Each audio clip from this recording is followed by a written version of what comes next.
Oliver na chuanin guitar lesson thar kan zir lenga kan zir voina kan zir tur chu laldu sakin chu ngei chu ka tan wana niang ati kha kan zir chin don ni accord man ta chu a manga d mang le a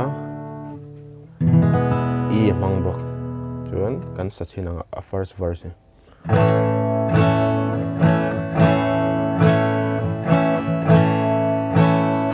Kai ni len ko la thim zolo na ram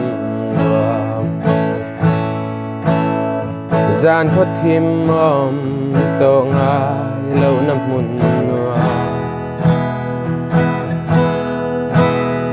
lung ngai chum pui jing to lo na kho pui chu o chu ngai chu katan vanan ni down down up down up down down up down up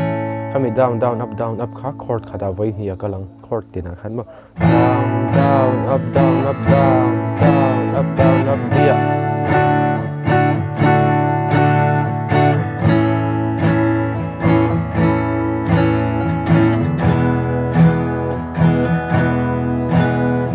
Lai ni len ko la thim zolo na ram zan ho thim mom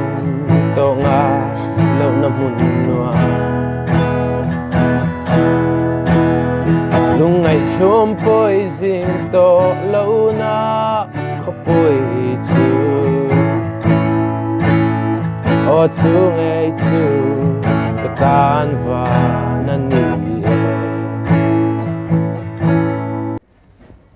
Eng ang tak ni ang mo kan thlen ve hun chua lui pui kam moi taka lung du tene kan nin to kang chan dam tu choi moi tu ri o chu ngai chu ka tan va nan ni e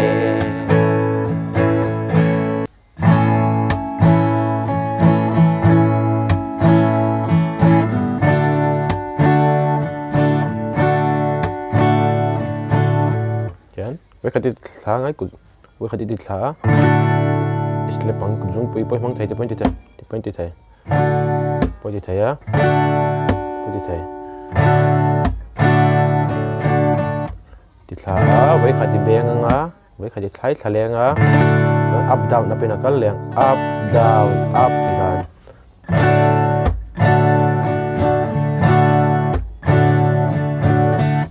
down slap down up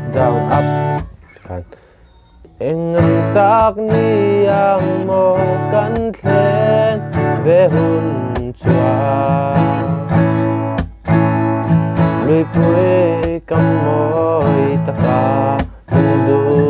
tene kan to kang chan dam tu choi moi tu rin o chu ngai chu katan va nan ni kan in to kang chan dam tu choi moi tu rin o chu ngai chu ka tan va nan ni